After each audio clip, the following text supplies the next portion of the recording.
All right, everyone. So welcome to the Office 365 user group. Thanks for coming out tonight. One word of advice, the session is being recorded. We're going to broadcast it live on Skype for Business, as well as publish it to YouTube after. If you do not wish to be on the video, just don't say anything. But the audio and not the video, but the audio and the slides are being recorded. So quick intro. I am one of the three co-founders. We're here with Dave Losey from Slalom, as well as Mike Dixon, our featured speaker from Wellington Street Consulting. We started this group about 3.5 years ago, give or take, and we've only been growing ever since. So thanks for being here and helping us grow. Last time I did a presentation around best practices for migrating to SharePoint or Office 365. I don't believe we've posted this video on YouTube yet. We are all volunteers, so we do this in our free time. Okay. According to David, it is there, so you can come check that out on our YouTube channel. So we typically like to start off the sessions by giving a bit of an update in terms of what's changed in the world of Office 365 since the time that we met last time, which is usually the month before. It's been a slow month, to be completely honest, but there are a few pretty interesting updates. So one is that Microsoft's released a new translation feature within Word 2016, where you can translate things directly from your toolbar within the application without having to go externally and fire up Google Translate or one of your other services. There's also a new resume assistant in Word. We all know how much it sucks to try to update your resumes, and Microsoft, powered by its artificial intelligence engine, will actually go into your LinkedIn, understand what's the most important aspects of your profile, and actually put together a resume for you and give you a lot of options to tweak things. So pretty cool for those that are in the market or considering being in the market. Another aspect of Microsoft's Microsoft product. So they're continuing to innovate in the space, and now they're allowing you to manage agile projects better in Microsoft Project. So for software development in particular, Microsoft Project was always a good tool for waterfall-based development, but doing agile development in Project never really worked well. So to become better in that space, Microsoft has been investing in making Microsoft Project more agile friendly. So you have like Scrum boards and everything else that you would be accustomed to. And interestingly enough, you can actually manage your tasks for Microsoft Project using Microsoft Planner now. So the two systems are connected. I know when Planner first launched, a lot of people were questioning, when do I use Planner? When do I use Project? Is it a competitor? It's really not. Planner is really a task management solution. Microsoft Project is more of a project planning solution. Now the two are tied together, so you get the same modern experience managing your tasks that you're used to with Planner, but now it's tied to your Microsoft Project tasks. So is there something that is connected to Jira task and something? So not Jira, but if you have Microsoft Project Online, you can now manage your Microsoft Project Online tasks using the Planner interface. Do you know how the licensing works for that? No. Okay. But in a more practical sense, there is no separate license for Planner. Planner is actually bundled with most of the SKUs. Microsoft Project Online has its own separate licensing mechanism. So I imagine if you have Project Online, Planner is most likely included. Yeah. But yeah, we don't do licensing questions here. So that was all for the updates since last time. I think last time we had about 20 slides of updates. This time we've only had a few. So I would like to introduce Mike from Cloud FastPath. They're our sponsors for tonight. Our sponsors are key to enabling us to have these kind of user groups. We are a nonprofit organization. We don't make money off of this. But Microsoft's generous to donate the space to us, and sponsors are generous to help us with our overhead fees as well as providing the grub. So thanks. Hey everyone, nice to meet everyone. I'll make this quick since I know everyone doesn't come here to listen to sponsors talk for the entire time. The company we work for is actually Tervella, and the product is Cloud FastPath. It's an automated migration tool to help with migrations into SharePoint Online and OneDrive for Business. As we all know, Microsoft being very partner agnostic, we are a partner in their ecosystem, but we are the preferred partner of every other storage and collaboration platform that you can think of: Ignite, Dropbox, Box.com, ShareFile. We work with some folks who are in the process of doing some pretty large Google migrations, but you get the idea. Give me one second. Yeah? Is it not loading? So I think while we're trying to navigate to the other slide deck, I'll just give you a rundown. It's a SaaS platform, and it really provides insight into the process from the start of your migration planning all the way through your final cutover and complete hard switch. The biggest value proposition that Cloud FastPath has is really its powerful analytics tool that it sits on top of. Tervella's roots are really in dashboarding and reporting for finance. So for instance, Goldman Sachs, a big Tervella customer, really powerful reporting tool, helps with understanding your data landscape both pre-migration and as you're looking to do those final Delta cutovers. Very secure, HIPAA, PCI, PHI, PII, any other compliance that you can imagine regarding protected data in protected industries. What's the European one? GDPR. Yeah, we have a lot of different clients dealing with that right now as well. I'm going to open the floor as we're switching decks here to any questions that will have come up in the last question. You guys license per user or like per service? We have a variety of different license models for partners. So for folks that are managing migrations on behalf of clients, we actually have a really awesome incentive to aid in our Microsoft enablement.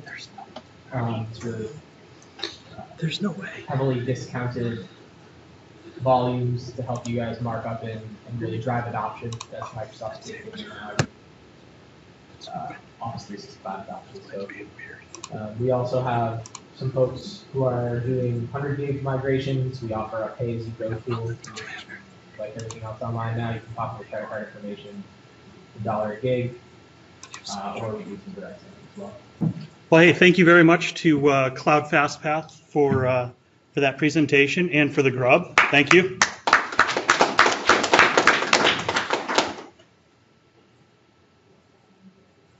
All right.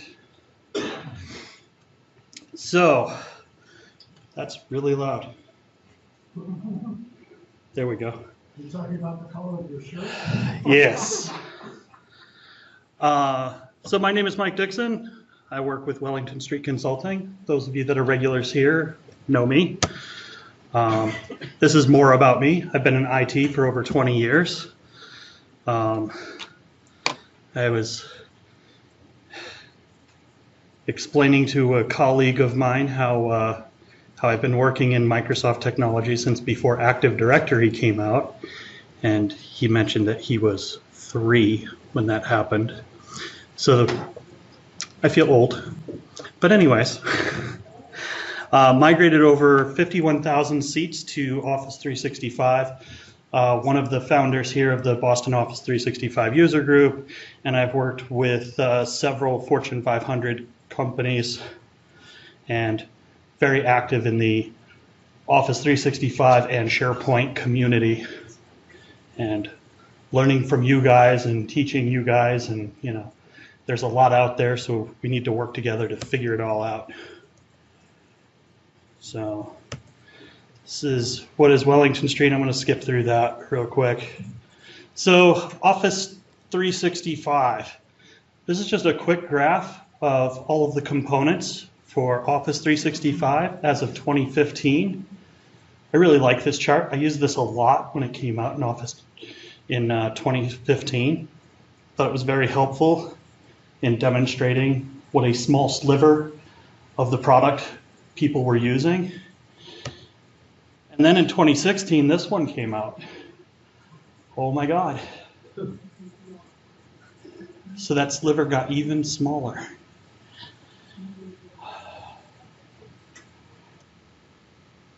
So today we're here to talk about Teams. So quick show of hand, is anybody here already utilizing Teams? All right, handful of people, about a third of the room. You mean Teams template, SharePoint template Teams? No, so that is the Microsoft SharePoint Teams site template. That is not what we are going to be talking about today. But thank you, Microsoft, for making that conversation very challenging to have. So Teams does follow in a long tradition of Microsoft's inability to name products. So we're going to watch a video here real quick. All right, so that's my presentation. I'll see you guys all next month. Does that work for everyone? All right. So what is Teams? Teams is a chat-based workspace that gives people one place to connect and create in inherently human ways. That's the Microsoft definition. That's super helpful, right?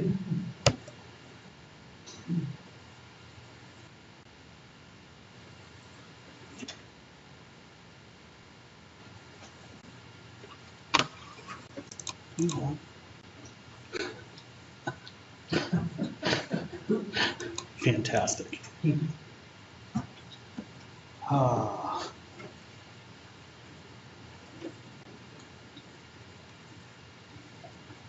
should have upgraded from PowerPoint 2003. Yeah, I should have. Who knew, right?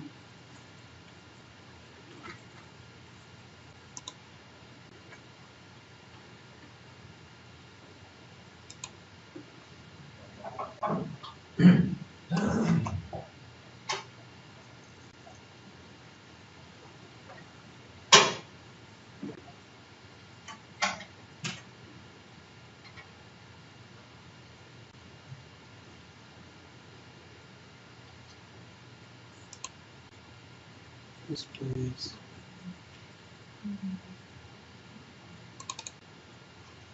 All right.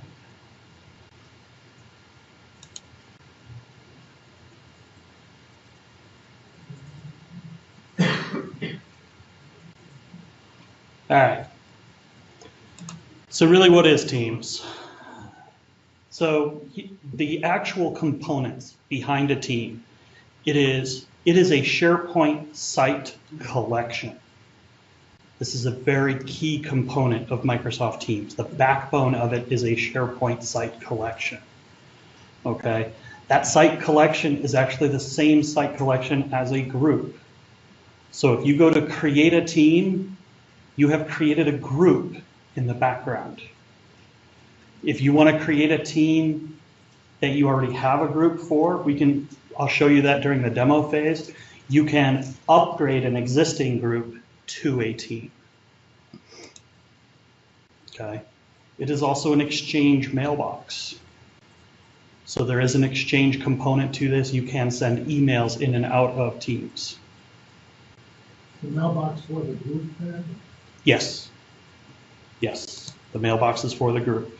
And this is what's new to the group part, is the persistent chat. So the persistent chat comes from the Skype for Business component of Teams. So Teams is one of those true hybrid capabilities that Microsoft has been able to build from scratch since moving all of their services to the cloud. Okay, before they had these three main pillars of SharePoint, Exchange, and Skype for Business. Back then it was Link, or maybe Office Communication Server, depending on how far back you want to go. Again, old. But now that all of those can reside in Microsoft's data center, they're able to start producing these kind of hybrid applications. I'm a little hesitant to say hybrid. Don't let that confuse you with hybrid on-prem versus that. That's not what we're talking about. We're talking about just kind of merging these bundled services into a single product. Okay? That's kind of an important thing to understand when we talk about licensing for Microsoft Teams as well. There is not, and likely will never be, a standalone license for Teams. Okay, and what I mean by that is right now, Microsoft pushes real hard for E1s and E3s and things like that, right? Those are your bundled services that come with those three major pillars. Teams has to sit on top of that because it has its underpinnings inside each of those three pillars. Okay, so you can't just get an Exchange Online Plan 2 and then add Teams to it, because it needs the SharePoint piece. It needs the Skype for Business piece.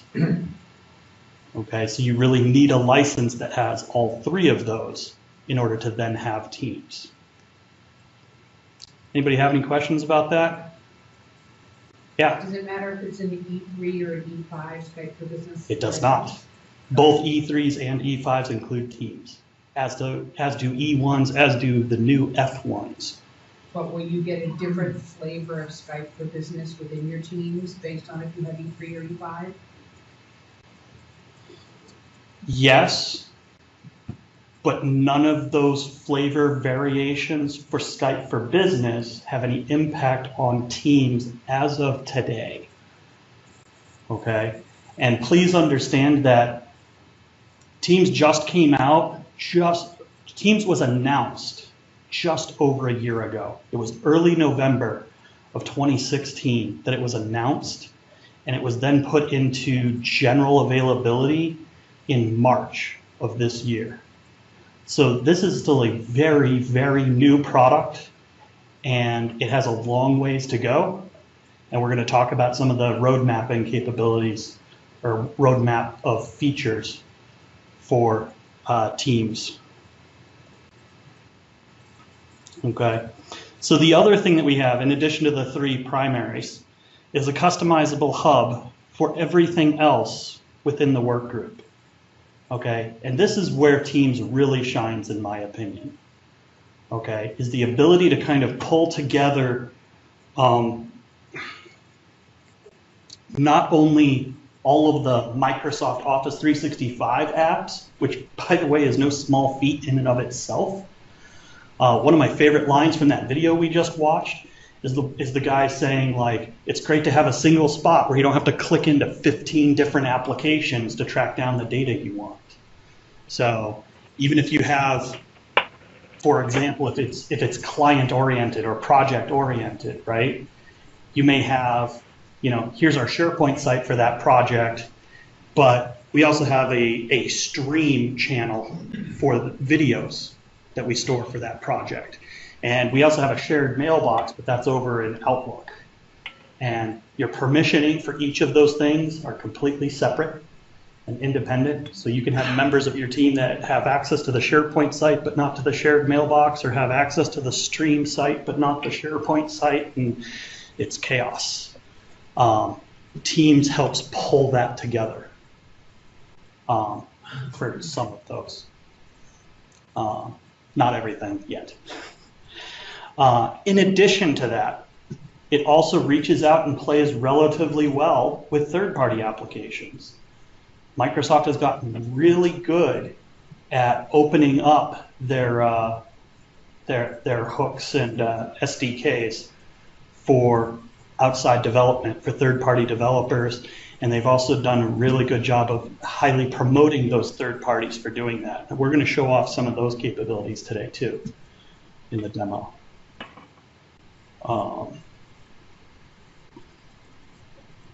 So, any questions about any of that? All right. So today, before I get to that. So the concept here for Teams is to work out loud.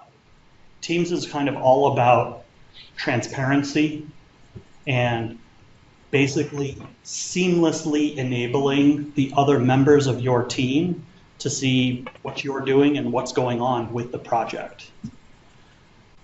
Okay, so this is kind of a, if anybody remembers when Yammer was first rolled out, Yammer's slogan, this reminds me very much of the Yammer slogan, because Yammer was about narrating your work.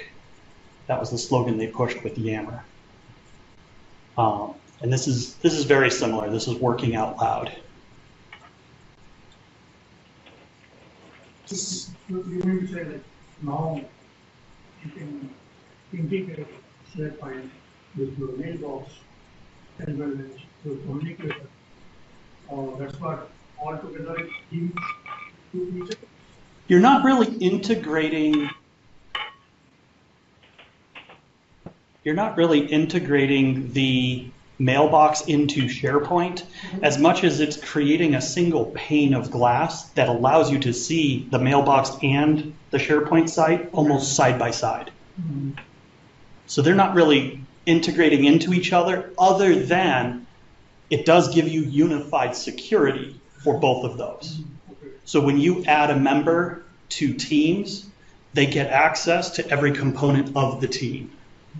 The exception to that is third-party connectors that reach outside of your company, and some of the more recent additions to the Office 365 suite, but those will come as the product matures. So for example, Stream.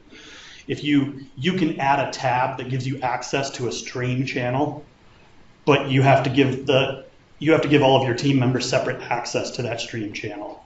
They may or may not be able to see it. Excuse me. You can also connect to other SharePoint sites within your team that have nothing to do with the site collection that the team is built on.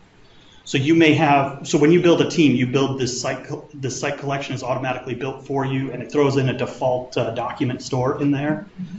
You can add other libraries into that site collection. You can customize that site collection much the way you would any other SharePoint site. But in addition to that, you can also put in links to other site collections. And you can put in links in a couple of different ways that can be really creative. But when you do those links to other site collections, then you're stepping outside of the native security, and you need to make sure that all of your users have access to that.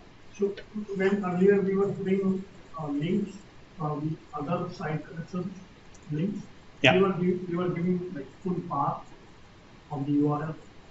So now you are saying like if we are giving links now, we don't have to give full path. Yeah, so we'll get to that in the demo, but it actually looks like a folder. It's pretty cool the way that it's represented. It looks nice. All right. So the client. So as I said, November, Microsoft announced that Teams was going to be a thing. In March, it actually went to GA, which is incredibly fast. And then in July, I migrated a client to it. So needless to say, this client is very open to being cutting edge and very welcome to the kinds of issues that come with that. So please keep that in mind. I would still consider this, well, not now, but back when we did this, I warned the client that I would consider this a beta product. Okay. So the client was Carlton PR and Marketing. Okay, Carlton PR and Marketing also owns their own, they own a couple of nonprofit organizations. One of them is Innovation Women, and another one is Mass Innovation Nights. Okay, these other two companies, again, they're nonprofits, but they're owned and staffed by the same groups of people that own the parent company. So they already had a very complex SharePoint site to begin with lots of different site collections and compartmentalized access groups. Okay, so why all the minions? So Mass Innovation Nights goes by the acronym of MIN. So they've referred to their users as minions for quite a while. And they've been doing that since April of 2009. And then right after that, Despicable Me came out. So they just ran with it. So as we take a look at their SharePoint site, you'll see a very heavy minion-based theme, which just worked really well for us as far as naming things and keeping all of their sites straight. So guest access. For those of you that are using Teams, have any of you invited external users? It's fun, isn't it? So there are many caveats to this.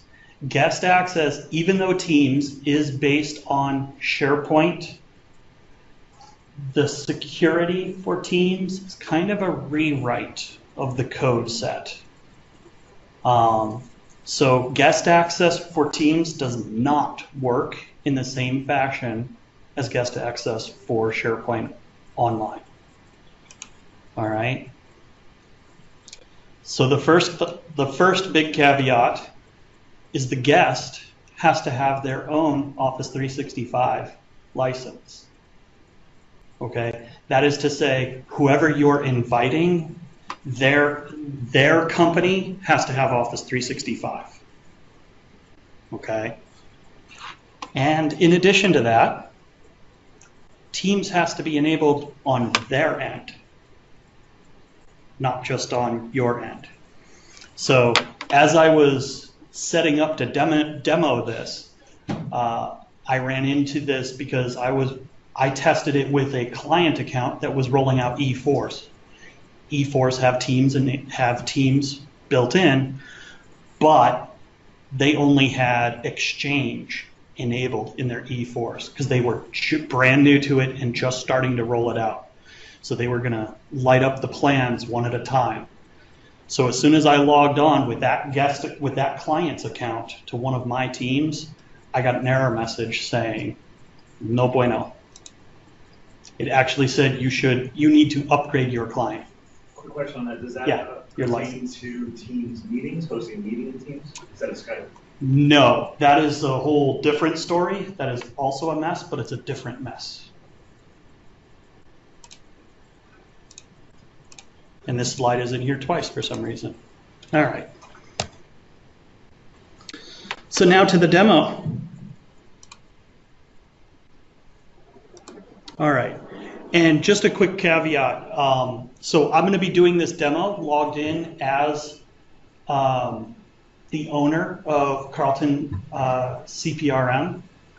Okay. They are aware that I am doing this, and they have no problem with it. Luckily, because they are a marketing company, when I asked their permission to it, Bobby said, all of our names are all over all of the press releases for all of our clients anyways. So there's nothing really secretive about that. So as you can see here, this is what Teams looks like when we first log in. All right. There is a way to do, so you can mark a team as being a favorite. And you see up here, we have a couple of teams for their internal companies. So we've got the CPRM team, we've got Innovation Women and Innovation Nights. And then these guys are up here because these are their latest and greatest clients. These are all above the fold because they are marked as favorites. So this is very similar to how you can mark folders in Outlook as favorites. If we click on this More button, you'll see there's a list of essentially every single client that they have that is currently active. Okay. So for the most part, though, we're going to play in the Innovation Women space. Okay.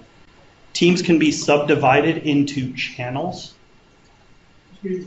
Yeah. How did you arrive to this point to launching? Fair point. So I'm using the Teams client. So there is actually a downloadable application called the Teams client. Okay. There is also the Teams web client, which you can use just by going to teams.microsoft.com. And as soon as you go there, it'll automatically launch the web client, and it'll immediately give you a big banner saying, please download the desktop client. And I will say this much, it's amazing the synergy that they have put between the two clients.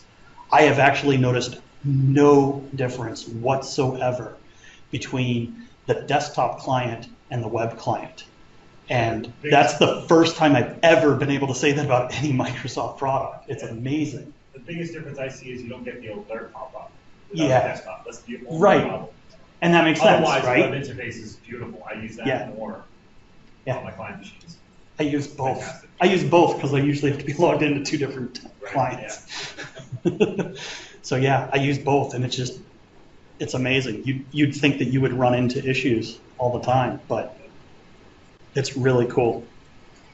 So yeah, so this is the Teams desktop client, but again, it's just like the web client. You just go to teams.microsoft.com and it should be lit up. If it's not lit up, then it might not be enabled for your tenant. And I can walk you through real quick the tenant side settings.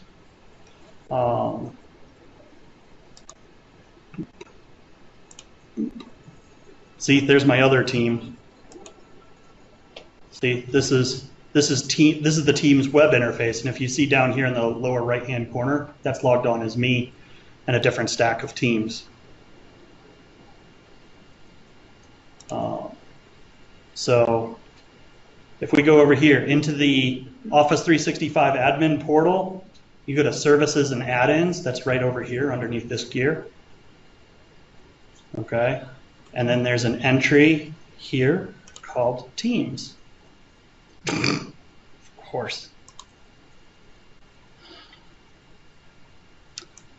The demo gods are frowning upon me. So we go to Settings, Services and Add-ins. Oh my God. What is your problem?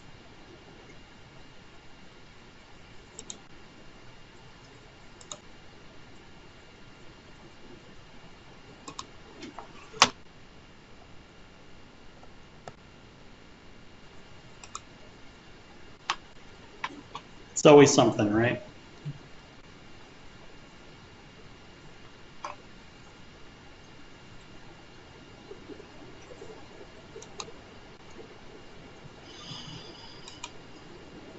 So if you are seeing this URL of this line, it is a common portal where Office one can be portal, home, this. It's not looking like you are giving full control to outside. Means Microsoft is giving full control on that. It's not reflecting anything related to your company or something. Not sure I understand. Okay, so if you see the URL, Yeah. portal.office.com. Oh, yes, the admin portal has nothing specific to your tenant. That's correct. Is that what you mean? Yeah, maybe. You are exposing everything to that portal. Well, I'd be very careful about using the word expose. It's definitely secure. It is an HTTPS site, and it does require the login, sometimes multiple logins. So what I mean is like line 1 Yeah. and line 2. So the administrative pages are determined based on the user that you're currently logged into. So what I do, because you're absolutely right, when you're looking at the admin pages, there's nothing tenant specific in those admin pages. So what I always get into the habit of is looking in this upper right-hand corner to check to see who I am, as in who I'm logged in as.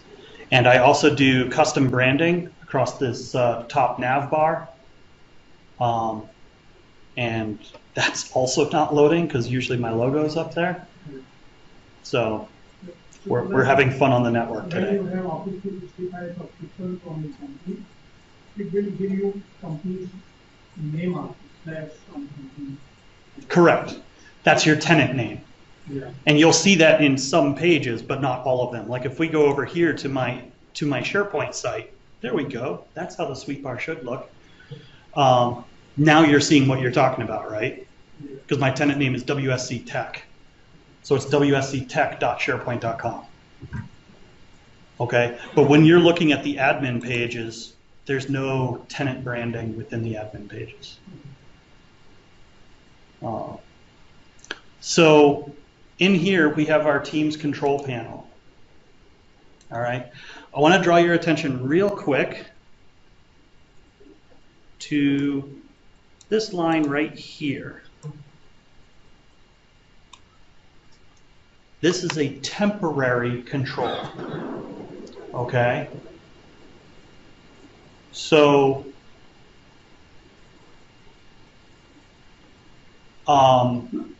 this is a temporary control. Microsoft has already announced that there is going to be a Teams console that will be released. So Teams is going to have its own administrative panel. that's going to be released. And that's going to be super important as we move down this roadmap of teams taking over the roles for Skype for Business. It's that future console that's going to give you the options for routing calls to say whether or not you want your calls to go into Teams or if you want them to go to Skype for Business. As of right now, those controls don't exist. Okay? But there are a series of other options in here. Okay? This is where we can set up things like, what do we have? Org charts, fun stuff like this, enabling the email integration. This is where you can whitelist external users to be able to send emails into those email addresses. Is that in addition to the whitelist that SharePoint uses? Yes. They do not talk to each other. So you have to maintain them both. Yes. As of this point, yes. Yeah, Teams is really a completely, it's weird because, I mean, it is a SharePoint site collection, but the security is done very differently. And a lot of the controls are done very differently. For example, one of the other things that's done is if you want to invite, so I have another Teams-based project that we're doing where they want to be able to enable their extranet so that people without Office 365 licenses can view at least their shared files and use the SharePoint side of that. So right now our temporary solution for that is we can grant them external access to SharePoint and default down to the SharePoint external user access, right? Except that the Teams site collection doesn't have, Teams site collections don't show up in the SharePoint site admin portal. So there's nothing listed there. And if you think about it, one of the things you have to do if you're going to light up a site collection for external access, you have to enable that on the site collection. So the only way to do that in Teams right now is via PowerShell. You can do it in PowerShell. It has been done. I had a very in-depth conversation with Mr. Feldman about this at SharePoint Saturday. You guys have any questions or comments about that? Okay. One of the other interesting things, so even within the Teams interface, to enable external, you go to this setting, choose guest, select guest from here, and then you toggle this switch to on. Not exactly the most intuitive interface.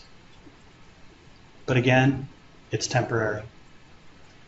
Thank God. All right, so this is where you have to come to enable allowing guests into your site collections, into Teams rather.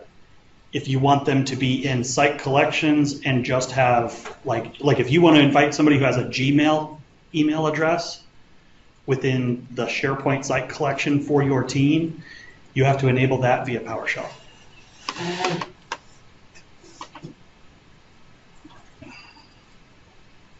Okay. The rest of this is basically just toggles for turning various things on and off. So here's all your meeting settings that you can turn things on and off. Messaging, you can turn off emoticons and Giphy and all of the silliness that they've added in there. If you decide that that's too silly for your company, that's where you can turn it off. All right. So, getting a little ahead of ourselves here because we want to go close that out. So we're going to go into here, and I want to talk about this Files tab. So within Teams, you can create teams. Here's the Add Team button. All right. If there were teams that I was not already a member of, it could advertise those teams here. If those teams are public, it will only advertise the teams that are set for public viewability. Because I'm logged on as the CEO of this company, she's a member of all of the teams. If I were to click on create a new team, I can create a team here. Basically has 2 privacy settings. You know, you can go private or public. And then right here is your retroactive button. So if you have a tenant that has a bunch of groups and you want to upgrade those groups to teams, then you click on this button here. And now this is giving me a list of all of the groups that they have that have not been upgraded to teams yet. Okay, so I like to think of it this way. What you're doing is Teams is a feature of groups. Okay, because if you create a team outright, it gives you the interface for doing that, but what it's really doing is it's creating a group in the back end and then it's enabling teams for it.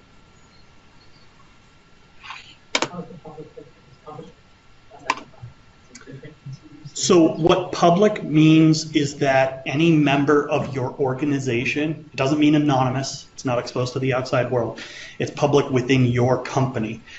And what that means is anybody can browse to it and anybody can join it themselves. It basically allows them to join it automatically. So they can just say request to join and it just adds them. If it's private and they know about it, they can request to join and then it sends a notification to one of the owners and the owner has to approve it. So it's moderated join. So I want to mention this is you have to use your Office 365 system ID for downloading the Teams client version. Yes. And I'm just trying to download. So it's telling me that your right setup has to enable something. I'm sorry, what's it saying? It's saying you are using our Arsenal ID and setup for access to IT. So they have to enable. It has to be enabled at the tenant level. Correct. Yep. So is there anything like we can play with at personal level? Yeah, you can always go open a trial. You can do a trial for Office 365 and do whatever you want with it. You've got 90 days. Play with it all you want. And I'll give you a little pro tip. If you open a trial with Office 365 and you name the tenant, include the word demo or test or dev in that tenant name. Mm-hmm. And then when you get to that 90-day warning, you can call up Microsoft and say, can you extend that for me? Okay. And if it says demo or test, they're very likely to extend the trial for you. They're nowhere near as lax about that as they used to be. Back in the early days, you could get them to extend it a year at a time. They didn't care. Now you can get like 30 to 60 days. But it's still cool. And I highly recommend it for testing. It's great. You know, figure it out there, burn it to the ground, walk away. You know, there's no limit to the number of those that you can spin up. They don't care. You know, so you can do that, and it's great. We do that all the time to test Azure AD Connect. You know, because those are things that you can't. There are certain things that you can't silo within Office 365 if you're connecting to some of the core services. You know, so if I want to test out how an organization is going to synchronize its data into the tenant, I can test that with a trial before I go live. So, any other questions? All right. So, within Teams, you can create channels. Okay, there is no way to create a team within a team. There is no nesting in teams because, again, a team is a site collection. So you can't put a site collection inside a site collection. So no nesting of teams as of right now. A couple of quick notes about how the channels work, because it's a little strange. Let me jump over to here real quick. So, oh no.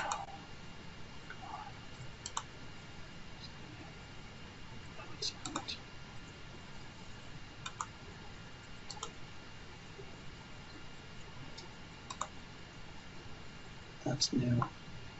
That's weird. All right.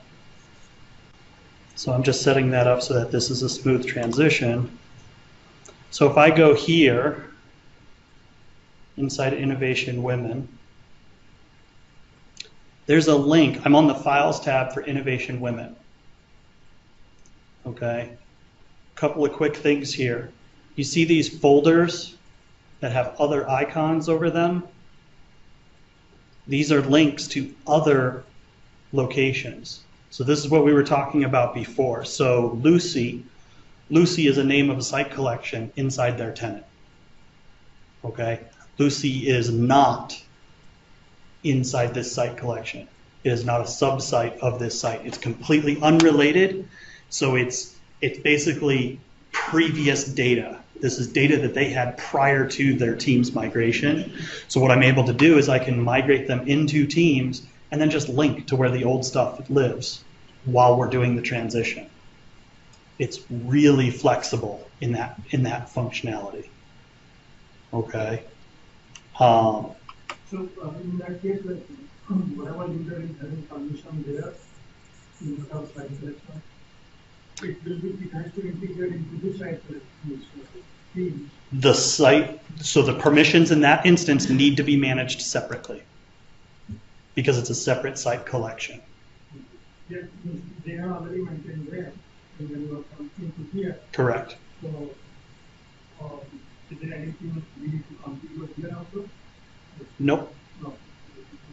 Nope. So this will show up to everyone who is a member of this team, but if they don't have access to it, when they click on it, it'll just say access denied. And depending on those collections, it may provide them a link that says click here to request access. It may not. Yeah. So if we want to create a new way for folks to collaborate together, is the recommended workflow now to create a team because it creates all the parts of the group? Like if you wanted people to be able to have their, email distribution lists and a place to store shared files, as opposed to group and then adding team on, you just create the team. Yeah. And then creates the group. So Yeah. even if they weren't going to use persistent chat or anything like that, still start it with the team. Is that Yes. everything? Yes, that is what I would recommend. Thanks. Microsoft has been pushing for, even if you're going to create a DL, like just a distribution list, that you should create a team. That's not a general rule, I would say, because that could be way overboard. I would say maybe sometimes. It really depends, So, but yeah, a lot of times, especially in the administrative panels, if you go into like the Exchange admin console and you go to create a new DL, there's a huge banner up there now that says, click here, you want a team. You don't want a DL, you want a team. It's like, no, I just want a DL. Yeah. How do you find people are using this? Are they doing one per department or all package structures? Yeah, so two use cases that I've seen so far. Departmental is a huge one. Departmental, sometimes project-based. They can be really good for projects. And then the other one is client-facing extranets, which is what we're looking at here. That's what CPRM did. And the clients have their own access to Office 365. So here's the interesting part about that. So if you look at Innovation Women, for example, actually I can even pick a real client out here. I think NetBlazer's on Google. So for all of their clients, who's on Google?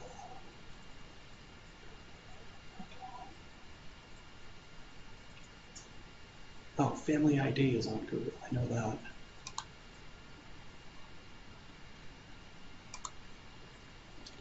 So if we go over to Family ID, they don't have it linked yet. So what happens is a lot of their clients are utilizing Google Drive. So this company is a small innovation-based company. They do marketing for small innovation firms. So a lot of their clients are also brand new and very small and just getting started. And that's one of the reasons that this really appealed to them is they have clients that are using Dropbox, they have clients that are using Google Drive, they have clients that are using Box.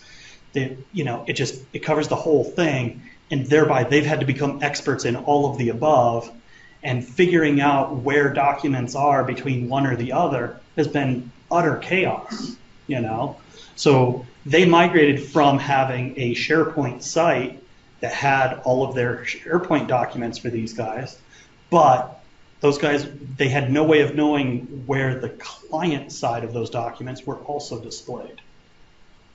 So for their clients that are actually using Google Drive, they don't need to give them access. They use Google Drive in Teams to give their team access to it, and on the client side, the client just accesses Google Drive because that's what they're used to. And that's where the real power of this has come in. And coincidentally, for the most part, all of their clients that aren't using Google Drive are actually Office 365 clients. So it's worked out really well for them in that aspect. I think they have about 2 clients out of the 30 or so that have fallen outside of both of those ranges. Yeah. So can they email the DLS, get into Messenger, get into Teams? Can they email to the Teams page directly? Or they update Google Doc for the conversation? So if they update a Google Doc, you can get a connector that will automatically post to the persistent channel. You can also create flows for doing all kinds of notifications. Flows interact with Teams very well. So if we go here, right? So say CLA had a Google Drive. If I just click on Add Cloud Storage, these are all the services that I have available so far. You can turn them off administratively, so Yes. if you've forbidden Dropbox. Correct. And if you're doing internal and departmental stuff, you would absolutely want to do that. For this particular company, they didn't have the authority to do that because they can't mandate what their clients use. So they're kind of beholden to whatever their clients are doing. And that's why this flexibility really, really worked well for them, because they have one client that's using Dropbox. But the majority of their clients are either using SharePoint or Google Drive. I think there's maybe one that's using Box as well. So they're really kind of running the whole gambit. In addition to that, there are also these tabs that they have. So Teams by default comes up with a Files tab and this Wiki tab. This is actually a relatively new addition, this Wiki tab. That's only been there for a few months. But you can also add your own tags. Oh, it's going to prompt me. Yes, please.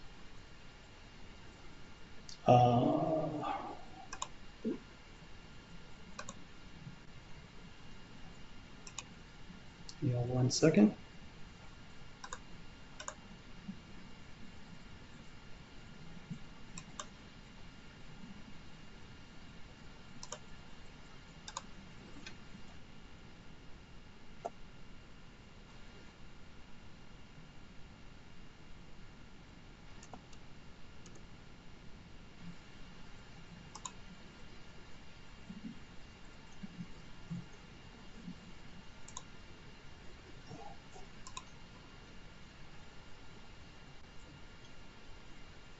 Okay, bad example. But so this tab is actually showing us Planner. So this is Planner integration right into the system. Okay. In addition to that, we can actually add any one of these other tabs. There's over 30 extra connectors in here. Some of these are Microsoft services, some of them are not. Some of them are additional cloud storage systems. So I have an upcoming project where they're talking about migrating from Ignite into SharePoint. And we're going to be using Teams to transition them from that. And we'll be using this little plugin here quite a bit. You can also tie into the Acrobat Cloud or Adobe Cloud documents, Adobe Sign, all kinds of fun stuff. We are all cloud companies. Yeah, or companies that have cloud-based services. The other really interesting thing is this little button marked website. That can be anything. I've used this to redirect them to SharePoint pages. So if you've done a ton of customization on a SharePoint page, you can just redirect to that and have that page showed up as a tab. So I have a couple of these that just have a tab labeled Client Dashboard, and they can click on that and it's showing a SharePoint page that we built for that client that shows that information. Be aware when you do that of which plugins you're using on that SharePoint page. Some of those don't necessarily convert well inside Teams. I'm not sure what all that's about, but hopefully that will smooth out as the product matures.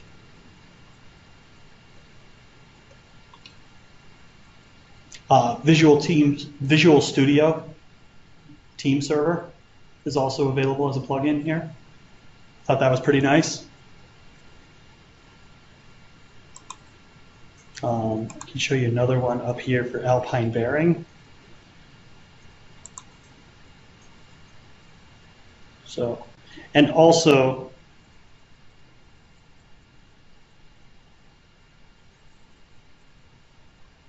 as you can see here, now that I've logged on once, it's not prompting me again for logging into these Planner sites. So I only had to log on once, and now it's showing all of the Planner sites. But this particular client also has a bunch of videos that they did, and those are hosted on Microsoft's Stream service. So when I pull those up, I have immediate and direct access to all of their videos. All right. So what's great about this is it isn't a one-size-fits-all. I can tell you for a fact, this is the only client that has a videos tab. You know, so you can customize each team to suit the very needs of that particular client. Is all your content in Teams searchable in your Delve as well, or Yes. whatever search is in here? Any good? Because it's all hosted in a SharePoint site collection, it's searched just as anything else is searched. Except So- for conversations on. Except for conversations, that is correct. That's So true. the actual channel dialogue conversations is only searchable in Teams right now. The files are searchable in SharePoint. Right, because when you attach a file into that conversation, it actually uploads it to the default file folder for the channel that chat was in. And I believe they are going to be changing that in the future, correct? Yeah. That's on the roadmap. Yeah. Yeah.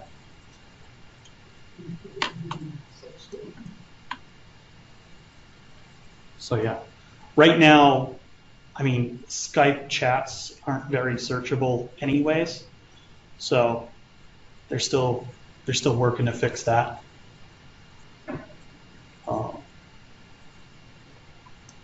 So, any other questions about connectors, third-party apps? All right, let's check out the SharePoint side then.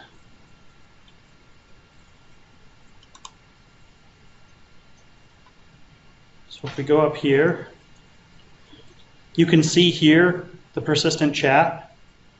You can call out people specifically in this chat. So the reason that there's a red flag here is I am currently logged on as Bobby Carlton.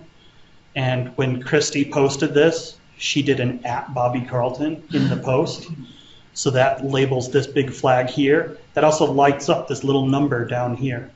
So there are 2 other @ in there. I'm trying to be really careful to not mark those as red as I do this demo, so she doesn't miss those. But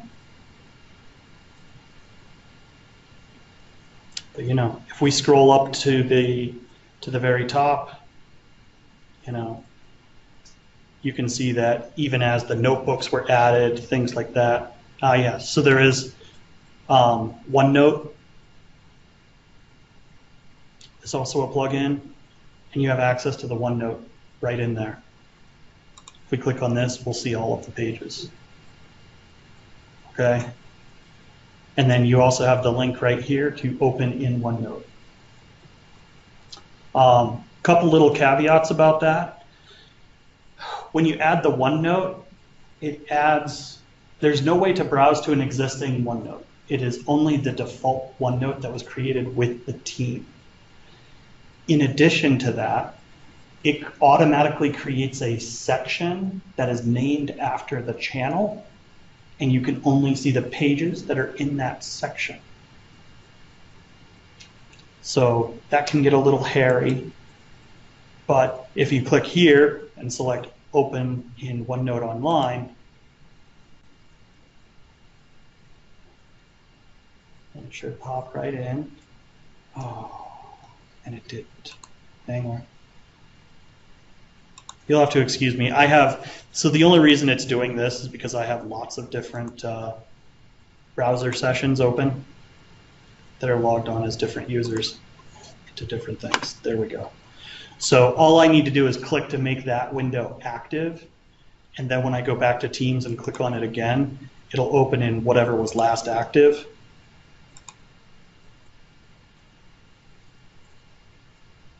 And it still prompts. But at least it gives me the right options for passwords this time. Sometimes.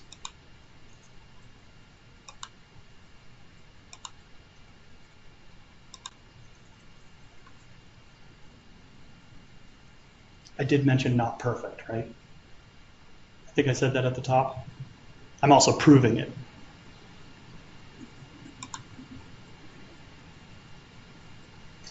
Okay. So in this particular instance, they didn't have any other sections anyways. But frequently when you open those, you'll see other sections that are available that were not visible within the Teams viewer. So that's a really important thing to note. And I'm really hoping that they change that in the future.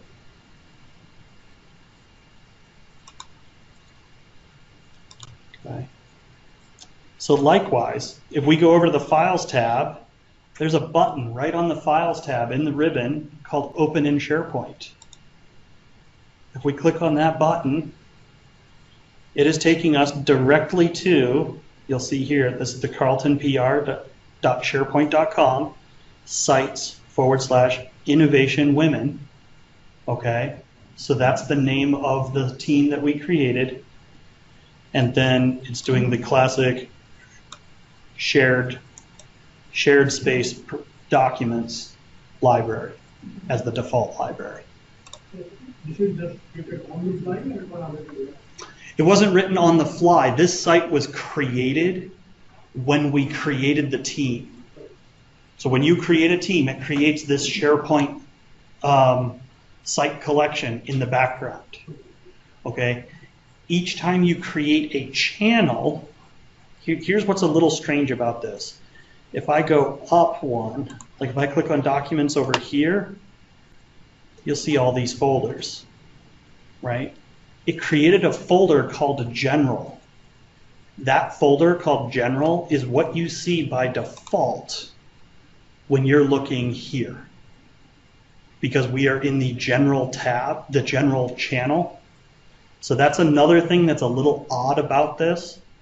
Now the good news is there's a really simple workaround, and that's what I've done right here. If they click on here, it actually redirects this to the top to the root of this. And I did that just by clicking on add cloud storage, and then I just chose SharePoint. Okay, so that way you can loop it back onto itself to get you right at that top level. Does it create a folder for every channel? Yeah, it does. It's kind of ucky. And again, if we go back to the persistent chat thing, if you upload a document into that persistent chat, it puts that document in the folder of the channel that you were in. Which, it's not bad as long as you know that's what it's doing. It doesn't tell you, it does not tell you that that's what it's doing, but that's what it does. Okay, so here you can see, I can link this to any SharePoint site, and you can cross-reference team sites with other team sites, you can cross-reference them with non-team sites, you can do all kinds of fun stuff. It automatically suggests a bunch of things by default, or if I just click here, I can just slap in a URL.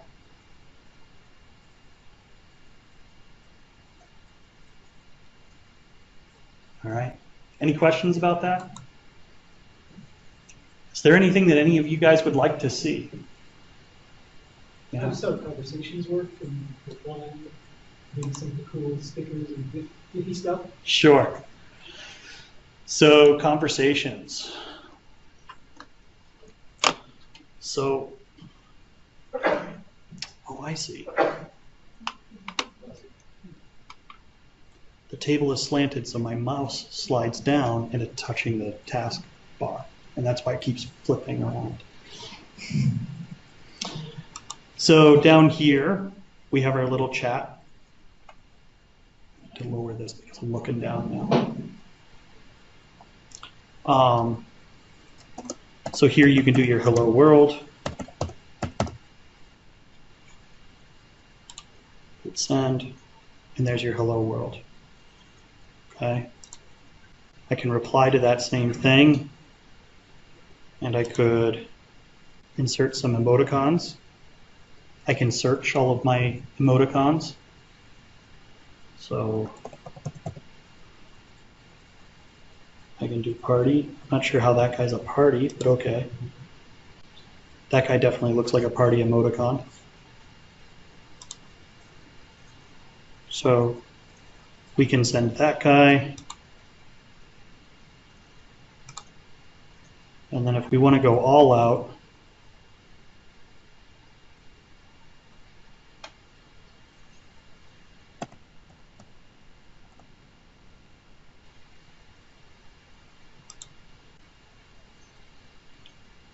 we can do the McConaughey. Okay. And this is all that fun stuff that you can disable if you'd like in that previous administrative console. Also, one of the other things I noticed came up per request. If you want to put in multiple lines, if you have like a really long conversation that you want to put in, and you want to be able to hit like the carriage return without sending a message, you can click the font character first, and then it opens you up and gives you rich formatting capabilities. And we can hit enter and we could do carriage returns in here that stay in a single post.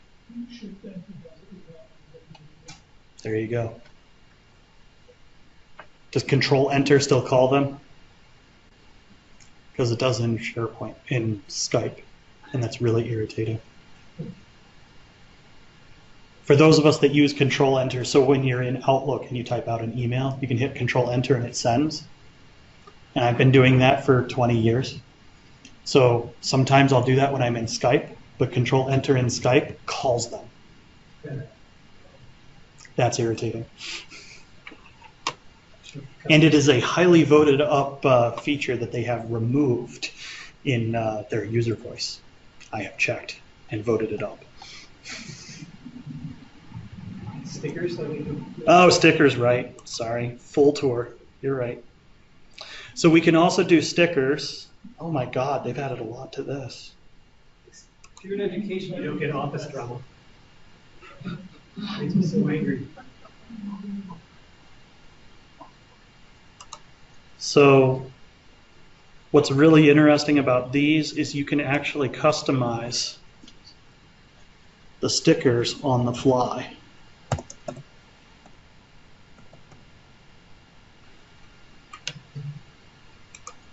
So it's basically got its own little meme generator in there. Some of those stickers actually have multiple text options, so you can do like a top half and a bottom half and all kinds of silliness. Can you demo the conversation directly related to a file? Do you know how to do that? How exactly do you mean? So Oh, open a file and then have a conversation inside it? Yeah, so Box Yeah. has a really nice feature that Teams implements, which is kind of cool. Yep. Yeah, so if I go to a file here, I believe I have a test file that I did. Nope, I put it in Dropbox. Wow. Here we go. You talked about the blog post. It's about to be a blog post anyways, so that's okay. So right here, we have a blog post. And Bobby may decide, you know what? I really need to talk to Kirsty about this blog post. She just hits start conversation. And what that's done is it's automatically started a thread and created a link to this document in that thread. Here, I'll freak out Kirsty.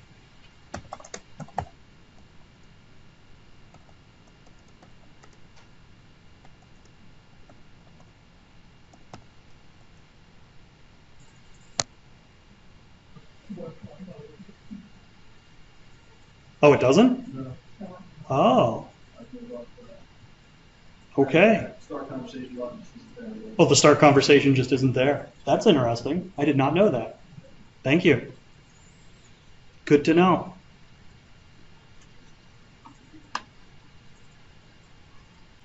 All right. Anything else anybody would like to see?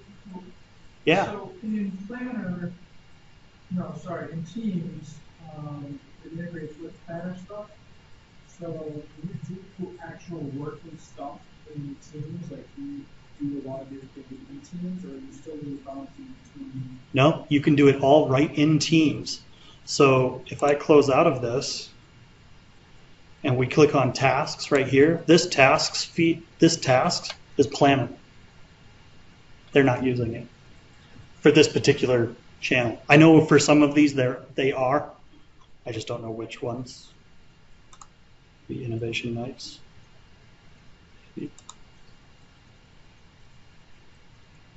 There we go. Yeah, Innovation Nights.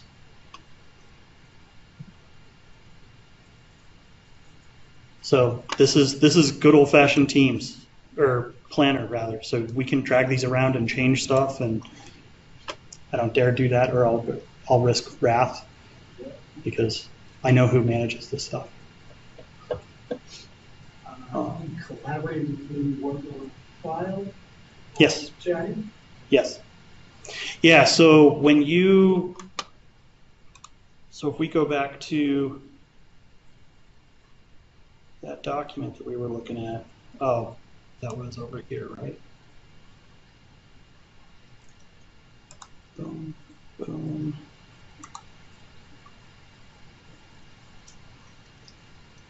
So when I go to edit this, I now have 3 options. And no matter which of these I choose, well, if I choose edit in Word, then it needs to be Word 2016. But other than that caveat, no matter which of these I choose, supports co-authoring. Because they are by default stored in SharePoint. That message gets a little bit mixed up when you're looking at third-party storages. So if I were to go into Dropbox and do that, although actually Dropbox has a partnership now with Microsoft for their services for their online apps. So that may actually even work inside Dropbox. I don't know if it would work in any of the other vendors though. And I know for a fact that it does not work inside Ignite, because that's why co-authoring is one of the biggest reasons that that other client wants to move. Because they want co-authoring and they do not have it inside Ignite.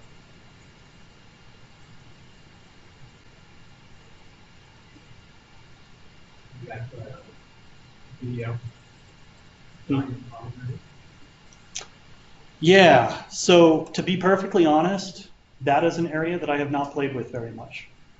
I have not done a lot of the Skype-y things in there outside of chat.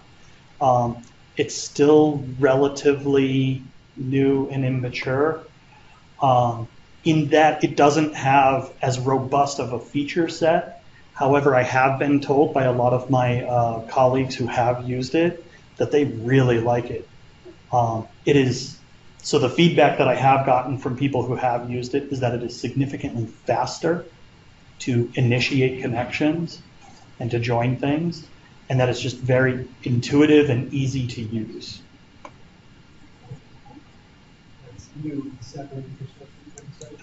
Yes, it is. It is built, so it is a separate infrastructure, but it is built by the Skype team.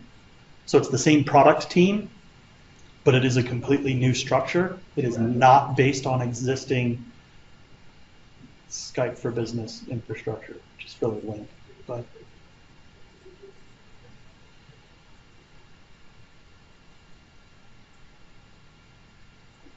all right. No, meetings.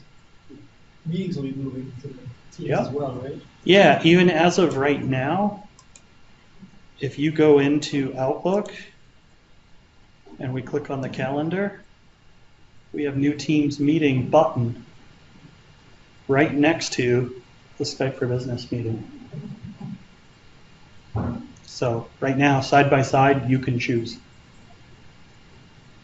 And by the end of this year, they are supposed to have anonymous join enabled for the Teams meetings.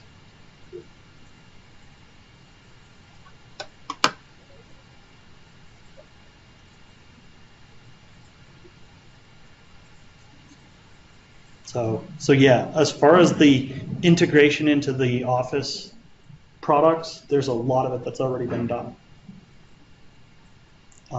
It's just the all of the PSTN and the PBX type functionality within Skype isn't quite there yet, and some of the more advanced meeting features aren't there yet. When you created a team, it gave you the option to attach to an existing person, right? Correct. Yeah. I like to think of that as you're upgrading the group to a team. The group does still live as a group and can still be accessed via Outlook. And I assume at some point that there will be some sort of a consolidation around the naming schema between teams and groups, because right now it's really confusing as to what the differences are. Because a lot of people wouldn't know that the group is the underlying infrastructure of the team. But that's what it is. All right. Anything else? Anything you guys want to see demoed? Because that's what this is all about. It's your group. Hug it.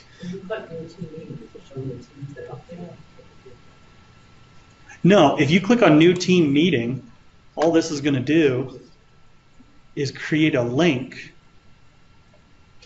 to the team. It does the same thing as Skype for Business does. So you're not picking a specific team. You're not attaching it to a specific team when you do it this way. You might be able to, so from within here, if I go to the conversation,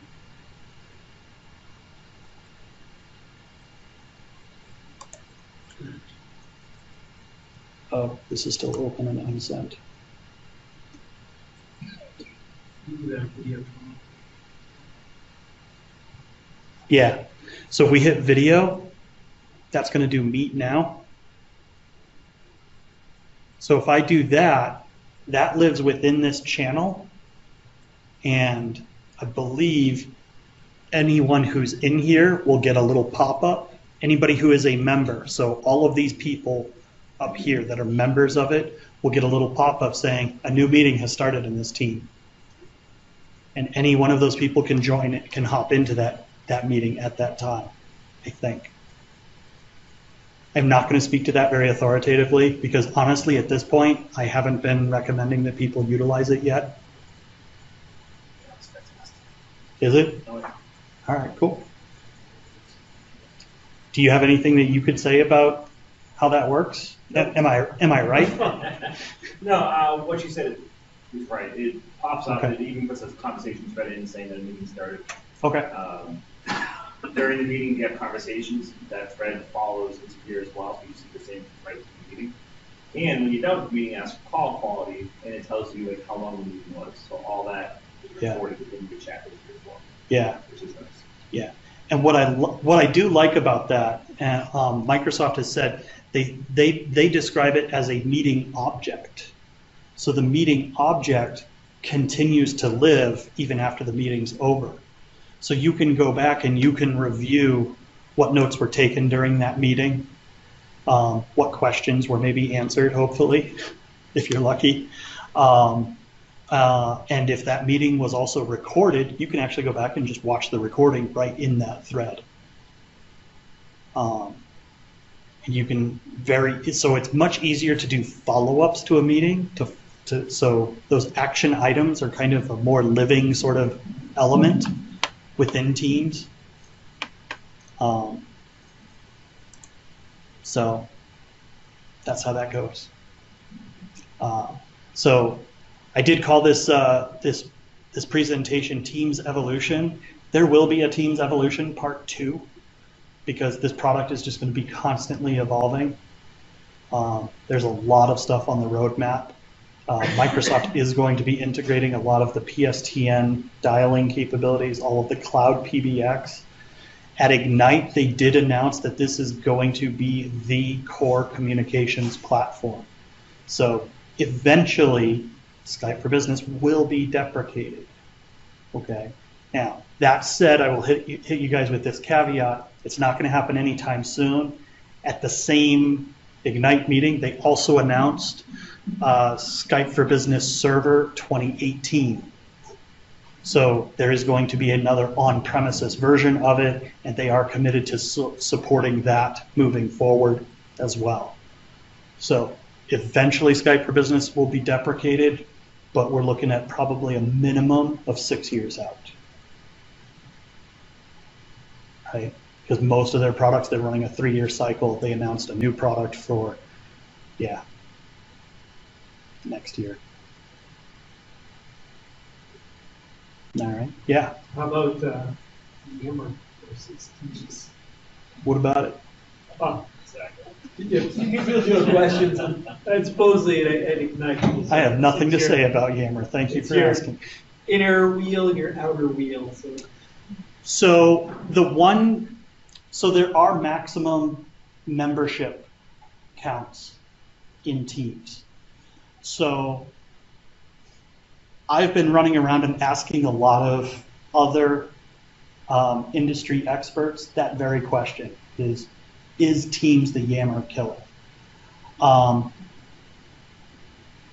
The only use case that people have been able to come up with for that didn't have a decent answer within Teams is the ability for like your senior executives to be able to do a broadcast to the entire company. There's nothing in Teams that does that, and honestly, you wouldn't want there to be anything in Teams that would do that, you know. So if you're still looking for like a one-to-many sort of broadcast, and by many I mean like thousands, then Yammer's your place. But when it comes to small departmental or project-oriented stuff, I wouldn't recommend Yammer anymore. Yes, sir. This is the man who will have something to say about that. So, you're right about Microsoft at Ignite. They're talking about the inner loop and the outer loop. The inner loop being your immediate teams that you would actually work on projects or teamwork or whatever else. Your outer loop is people that you don't know that are part of your organization. They're people that you don't interact with frequently, but they bring you some value in communicating. So if you look at like the old team structures back in the day, you'd have a very strict hierarchy. You'd report to your manager, and that would be their team. And then if you needed to communicate with another department, you would essentially go up the chain through your management, they would connect the right people, they would come back down, it'd be a long process to get there. So the purpose of Yammer and being this outer loop is that if you do want to put together communities of interest or other specific topics that should be company-wide, not tied to a specific team, Microsoft is recommending Yammer is using that scenario. Now, from a pure functionality perspective, I'm on the same page with you. I think Teams has more functionality than Yammer does. With that being said, Microsoft is reinvesting into Yammer. I think it was pretty clear tonight. They had the entire Yammer team there. They're pouring efforts into that space. And furthermore, if you look at the new modern communication sites, the intranets, they're building new Yammer components specifically to tie in the social aspects into those templates. You will not see Microsoft Teams web art on the communication site that Microsoft will build that part. So that's kind of how they're looking at it. And it's not just the Yammer part of team saying it, the Office 365 leadership team is echoing the same message, which means although today it looks pretty close feature-wise, maybe Teams have more than Yammer, I think you'll see more of a divergence in the coming years. Yeah. With Yammer being more of the outer circle. Yeah, I was just going to say, I actually see this as an opportunity for them to kind of narrow the focus of Yammer and start focusing on some of those types of capabilities instead of trying to make it the end-all be-all for social within the enterprise. So.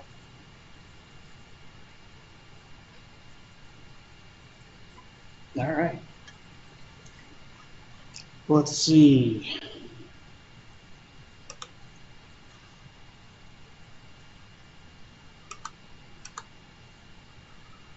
Really?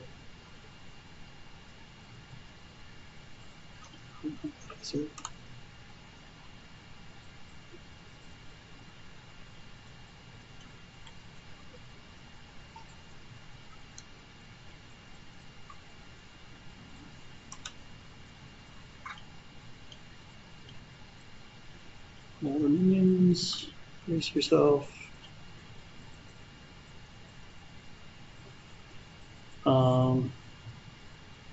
Yeah, that's it. That's all I got, if that's all you guys got.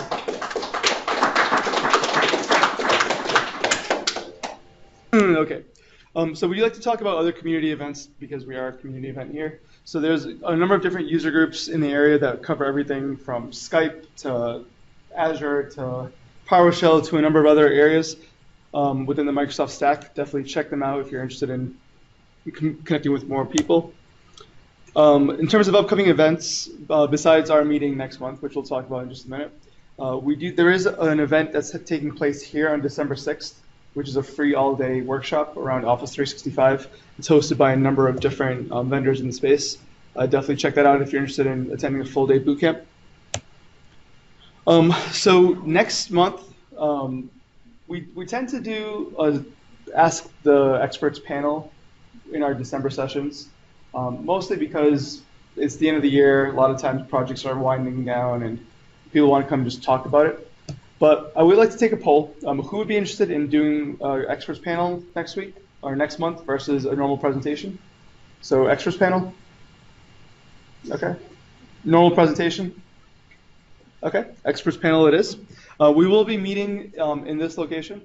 The Nerd Center down at Kendall Square is under construction until March. So this will be our place for the next few sessions at the very least. That being said, we are looking for speakers as well as sponsors for January onwards. So if you have a topic that you'd like to talk about, we'd love to have a new face up here.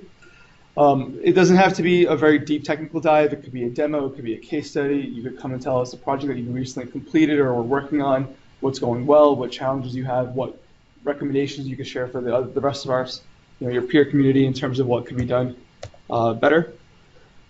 So next we're going to move on to community announcements. Does anybody have a problem in Office 365? Mike? A lot of mics here. New app launcher Yes. that I don't know if you have on the machine, you have first release edit. By default, when you click on the waffle, it shows you all your applications that you've seen. It also shows you your recent documents.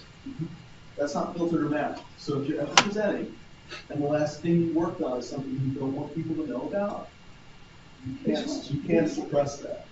It's security trim, but if you're presenting on a screen, and the last document you worked on was, say, resignation letter docx, that's going to show up as soon as you hit the waffle. You were just reading that for a friend. You were proofreading it for a That friend. happened at a place I worked, where that's how I found like that. Not in the last week since they hit the new tenant, but that's a thing in the new tenant that you should be looking out for, because it can trip you up. That's great feedback. And if that does happen, you have that LinkedIn resume builder that you can use to find your next job. There's already a user voice with like 50 votes on it, so if you care about that, go to user voice and vote that up. Richard Harvard is tweeting the German favorite tweet that was still about that. Great. It's good feedback. Yeah, I just found out in Excel Online, there's a forms button in the ribbon now, where that if you click that, you can create a form using the new forms interface, and that data gets written right into your Excel file. So you can submit form requests or have users enter data through that clean form straight into the Excel file. Just like, but it's only available on Excel Online, I think, so. Very cool. And you can, where does that Excel document go? Wherever you put your Excel Wherever file. you want. Yeah. So it's not formed in a separate Excel download, it's your Excel file. That is very nice. Yeah. Has anyone else actually tried to use Planner with Project? With Pro? I learned about it yesterday. Because it appears to be nothing more than this task on your project plan can have a link to a planner board, which is stunningly useful. Can't tell by your accent and things here who's gonna.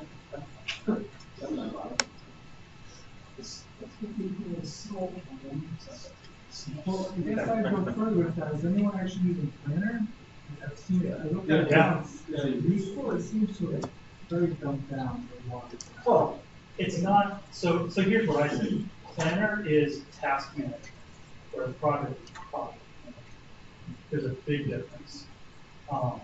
Planner is very, very useful if you just want a simple interface for managing tasks.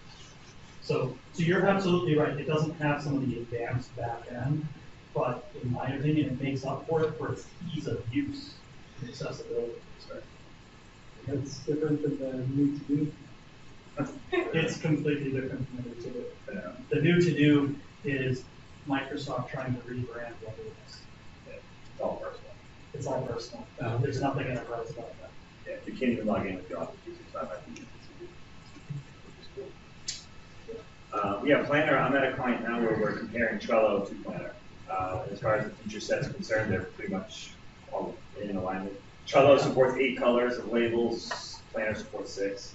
Again, so there's small little nuances that users will complain about, but for the most part, Planner's, they've made a lot of updates over the last year or so, and they can compete now, which is nice. So Planner is very close to Trello? Yeah. Yeah. I think people look at and complain about 6 versus 8 colors are people who really want Trello. Yeah. Oh yeah, exactly. Yeah. It's the people who don't want to change. Right. We're using it with a client now where there's a smaller company and they have a number of shared developer hours that we provide to them. And we actually use Planner so that they can organize their high priority tasks, medium priority tasks, low priority tasks. And when one of our developers has a chance to work on it and completes it, they move it into another bucket for test and close out. So it's a way to effectively communicate. It's very visual, click and drag. It doesn't need the formality of a full project plan. It's not quite advanced enough to really warrant its own Visual Studio or Jira to be set up for it. I have another one actually about the new navigation. Another gripe, if you will. There's nowhere near there's no customization capabilities. I'm sorry, what? In the new system, the new nav bar. The waffle. Oh, the waffle. Yeah. There's no customization capabilities. So I'm now stuck staring at that gamer icon that I'm never going to use. but I have to click 4 extra times to get to some of the apps that I do use. You should be able to, you still have to just put 3 apps, right? Yeah. Pin on everything. But is that pinning from the waffle? Yeah. Okay. All right. I'll take a look again. I have a question regarding email migrations. Has anyone ever done a group-wise to Exchange migration? Group-wise. I'm not touching that myself, but I have a client that is struggling through that process now. So if anyone does have that, I do have some potential work for you. Wow. I know what group-wise is. Yeah. Okay. Any other problems or tips? Can't believe nobody has problems with Office 365. I can go on for days. Perfect.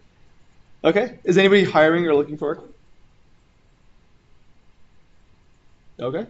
Does anyone know of any other good events that are happening in the area? That aren't sold out. Isn't that SP Tech Conference happening in Boston? That was in June. No, No, it wasn't one this year. I got notified there's another one coming up in November. It's next summer, I think, late summer. Yeah, I think it's- DC just ended. And the one in Chicago, I believe, is this They week. did DC. I thought they weren't coming back. Maybe it was just you. They said they're coming back that summer. Yeah. They were tweeting about it in the last day or something. It is happening in Chicago, like sometime right around now. I really missed that this year. Great event. Okay, cool. There's also SharePoint Fest, which is also competing with SharePoint or SP TechCon. Oh, yeah. I forgot. Chicago, right? Was that the one that was in Chicago? Yeah. Okay. It's not very local. This one is in Boston on the 22nd to the 29th. Of what month? It's, August. Oh, of next year. For next year. I've got one more. December 5th, 3rd, 4th, 5th, somewhere around there. Slalom and Microsoft are partnering up on a workshop of using Power Apps with Flow and SharePoint. It's hosted here. It's a free event. It's an all-day event. You can bring your own equipment, your own tenant, and we walk you through creating a Power App, talking to SharePoint, talking to Excel, using Flow. So if you're interested, let me know, and I can give you the invite for that. It is filling up quick. I'd like that. Yeah, give me your cards. I know you. And send out invites. Yeah, Tuesday, right? Yeah. Yeah, you signed up for it already, right? Yeah. Yeah, he's going. I'll be there, so you should do. So it's gonna be a party. So one more time, huge thanks to Cloud FastPath. Okay, so we have 4 raffle prizes. Take the portal site off.